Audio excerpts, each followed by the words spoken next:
Hello అందరికీ welcome back to my channel Salman Abhi natural talks. ఈ రోజు మళ్ళీ మీ ముందుకు ఒక మంచి రెసిపీ తోటి మళ్ళీ మేము ముందుకు వచ్చేసాను. ఈ రెసిపీ వచ్చేసేటప్పటికి ఆంధ్రాలో ఫేమస్. ఈ రెసిపీకి ఆంధ్రాలో ఒక సెట్ ఆఫ్ ఫ్యాన్ బేసే ఉంది, అంత ఫేమస్ ఈ రెసిపీ. గోంగూర తోటి ఎన్ని ఐటమ్స్ చేసినా టేస్ట్ మాత్రం అద్రహో అనాల్సిందే. ఇక అర్థమై ఉంటుంది కదా ఈ పాటికే ఏ రెసిపీ గురించి చెప్తున్నానో. అదేనండి గోంగూర పచ్చిరొయ్యల రెసిపీ. నేనెప్పుడు వాయిస్ ఓవర్ ఇవ్వాలని అనుకున్నా సరే కంపల్సరీగా ఒక ట్రైన్ అయినా పక్క నుంచి వెళ్తానే ఉంటుంది. సరే గానీ ఇప్పుడు గోంగూర పచ్చిరొయ్యల రెసిపీ గురించి చెప్పేనా, మరి వచ్చేయండి ప్రాసెస్ ఎలా చేయాలో చెప్పేస్తాను. ముందుగా పచ్చిరొయ్యలు తీసుకోవాలి. పచ్చిరొయ్యలకు వచ్చేటప్పటికి ఏ సైజ్ అని తీసుకోండి, అది మీకు ఆప్షనల్. నేను ఇక్కడ చిన్న సైజ్ తీసుకున్నాను, ఇవైతే టేస్ట్ బాగుంటాయని. రొయ్యల్ని బాగా శుభ్రం చేసుకున్న తర్వాత దీంట్లో పసుపు వేసుకుని కలుపుకొని పక్కన పెట్టేసుకోవాలి. గోంగూరకు వచ్చేటప్పటికి నేను ఒక కట్ట తీసుకున్నాను. ఆకులు తుంచుకుని శుభ్రంగా కడుక్కోండి. గోంగూరలో ఎక్కువ కనిపించని ఇసుక కింద ఉంటుందన్నమాట. ఈ ఇసుక మనం సరిగ్గా కడగపోతే కూర వండినప్పుడు అది ఇసుక కింద ఉంటుంది. అందుకే గోంగూరని 1-2 సార్లు బాగా తర్వాత గ్యాస్ ఆన్ చేసుకుని ఒక బాణీ పెట్టుకుని దాంట్లో 1 టీ స్పూన్ ఆయిల్ వేసుకున్న తర్వాత ఆయిల్ అనేది మంచిగా హీట్ అయిన తర్వాత అన్నం కడిగి శుభ్రం చేసుకున్న గోంగూరని ఆకుల్ని ఇందులో వేసేసుకుని గ్యాస్ అనేది కొంచెం హై ఫ్లేమ్ లో పెట్టుకుని గోంగూరని ఫ్రై చేసుకోవాలి. గోంగూర చూడడానికి ఎంత ఎక్కువగా కనపడుతుంది కదా, ఇది మగ్గిన తర్వాత ఎంత అవుతుందో చూడండి. అసలు గోంగూర అంతా కూడా మగ్గిపోయేంత వరకు కూడా మంచిగా ఫ్రై చేసుకోవాలి. ఫ్రై అంటే కలపాల్సిన అవసరం లేదు. ఒక 5 మినిట్స్ హై ఫ్లేమ్ లో పెట్టేసి వదిలేస్తే గనక మొత్తం అంతా కూడా దగ్గరికి అయిపోతుంది. దీంట్లో 2 పచ్చిమిర్చి వేసుకోండి. 2 పచ్చిమిర్చి కూడా వేసుకుని మొత్తం గోంగూర అంతా చూసారా ఎంత అయింది, ఇంత అయింది. అంత కట్ట కింద వేస్తే ఇంత గోంగూర అయింది. ఈ గోంగూరని మనం ఒక గిన్నెలో తీసేసుకుని పక్కన పెట్టేసుకుందాం. ఇది చల్లారిన తర్వాత మిక్సీ పట్టేసుకోవాలి. ఒక్కసారి మిక్సీ తిప్పుకుంటే సరిపోతుంది.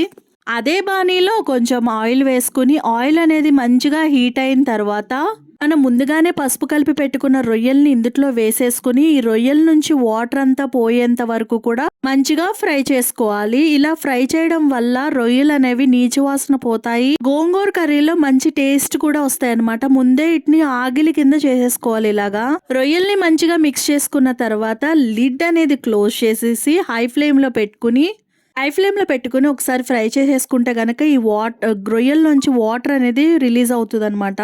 వాటర్ అంతా కూడా రిలీజ్ అయిపోయి రొయ్యలన్నీ కూడా మంచిగా ఆగిలి అయిపోయిన తర్వాత వీటిని మనం ఒక బౌల్లో తీసేసుకోవాలి. ఈ రొయ్యలన్నింటినీ కూడా ఒక గిన్నెలో తీసేసుకుని పక్కన పెట్టేసుకోవాలి. ఇలా ఆగిలి చేసిన రొయ్యల్ని మనం డైరెక్ట్ గా గోంగూర కూరలో వాడుకుంటాము.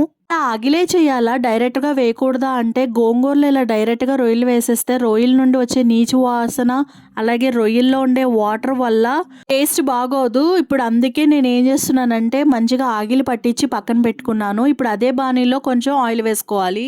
ఆయిల్ హీట్ అయ్యే లోపు ఒక మీడియం సైజ్ ఉల్లిపాయలు తీసుకుని ఒక 2 తీసుకొని ఆ ఉల్లిపాయలు చిన్న చిన్న ముక్కల కింద కట్ చేసుకుని పెట్టుకోవాలి. చిన్న చిన్న పీసెస్ కిందనే కట్ చేసుకోండి. పీసెస్ కింద కట్ చేసుకున్న తర్వాత ఆయిల్లో వేసుకుని మంచిగా ఫ్రై చేసుకోవాలి. దీంట్లో ఎటువంటి పచ్చిమిర్చి నేను వేయట్లేదు, ఎందుకంటే ఆల్రెడీ నేను గోంగూరలో వేసేసి మిక్సీ పట్టాను కాబట్టి ఇందులో పచ్చిమిర్చి వేయట్లేదు. దీంట్లో ఒక 1 టీ స్పూన్ అల్లం వెల్లుల్లిపాయ పేస్ట్ వేసుకుని ఒకసారి మిక్స్ చేసుకుని బాగా ఫ్రై అయిన తర్వాత దీంట్లో కరివేపాకు కూడా యాడ్ చేసుకోవాలి. కరివేపాకు అనేది మంచి ఫ్లేవర్ వస్తుంది అనమాట. తర్వాత దీంట్లోకి 1/2 టీ స్పూన్ పసుపు కూడా యాడ్ చేసుకోవాలి.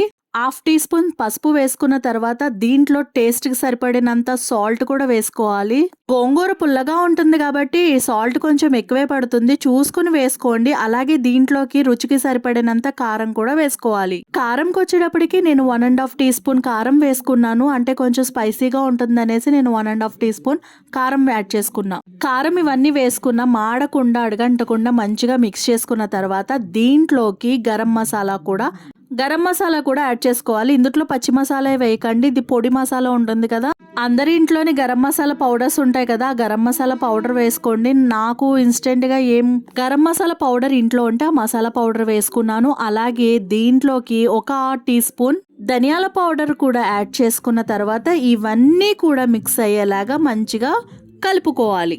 కలిపేసుకున్న తర్వాత దీంట్లో ముందుగానే ఆగిలి పెట్టి పక్కన పెట్టుకున్న రొయ్యల్ని కూడా యాడ్ చేసుకుని మంచిగా మిక్స్ అయ్యేలాగా మిక్స్ చేసుకోవాలి. నేను ఇక్కడ ఒక మిస్టేక్ చేశాను. ఏంటంటే ఆగిలి చేసిన రొయ్యలు అంటే ముందు ఆగిలి చేశాను కదా రొయ్యల్ని, ఆ ప్యాన్ ని మార్చకుండా ఏం చేశానంటే అదే ప్యాన్ లో ఆనియన్స్ అవన్నీ వేసేసి అంటే నేను ప్రాసెస్ చేసాను. కొంచెం కింద మాడినట్టు అనిపిస్తుందని కెమెరాలో బాగాలేదని నేను మళ్ళీ ప్యాన్ మార్చాను అనమాట. ఇప్పుడు కుక్కర్లో వేసుకుని దాంట్లో ఒక గ్లాస్ వాటర్ కూడా యాడ్ చేసేసుకున్నాను. గోంగూరని పచ్చిమిర్చి వేసి ఒకసారి మిక్సీలో వేసుకుని ఫైన్ పేస్ట్ లాగా చేసుకున్నాను. ఎందుకు అంటే గనక ఈ గోంగూర పేస్ట్ లాగా వేసుకుంటే టేస్ట్ బాగుంటుంది. మీకు ఇష్టమైతే డైరెక్ట్గా కూడా వేసేసుకోవచ్చు. లేని అక్కడ ఏంటంటే ఆకు కింద ఉంటుందనేసి నేను ఒకసారి మిక్సీ చేసుకున్నాను. టేస్ట్ బాగుంటుంది. గోంగూర అంతా వేసేసుకుని సిమ్లో పెట్టుకుని మూత పెట్టేసుకుని ఒక్క 10 మినిట్స్ మగ్గనిస్తే ఆయిల్ అంతా కూడా పైకి తేలిపోతుంది. అంతే, ఒకసారి మిక్స్ చేసేసుకుంటే మన గోంగూర పచ్చిరొయ్యల రెసిపీ రెడీ అయిపోయినట్టే. వేడి వేడి అన్నంలో ఈ గోంగూర పచ్చిరొయ్యల రెసిపీ కర్రీ వేసుకుని తింటే తినే కొద్దీ తినాలనిపిస్తుంది. అంత బాగుంటుంది ఈ రెసిపీ. నా వీడియో మీకు నచ్చినట్టయితే ప్లీజ్ సబ్స్క్రైబ్ చేసుకోవచ్చు కదా. అలాగే లైక్ చేయండి, షేర్ చేయండి. మరెన్నో వీడియోస్తో మళ్ళీ మేము ముందుకు వస్తా. This is Salma signing off. Tata బాబాయ్.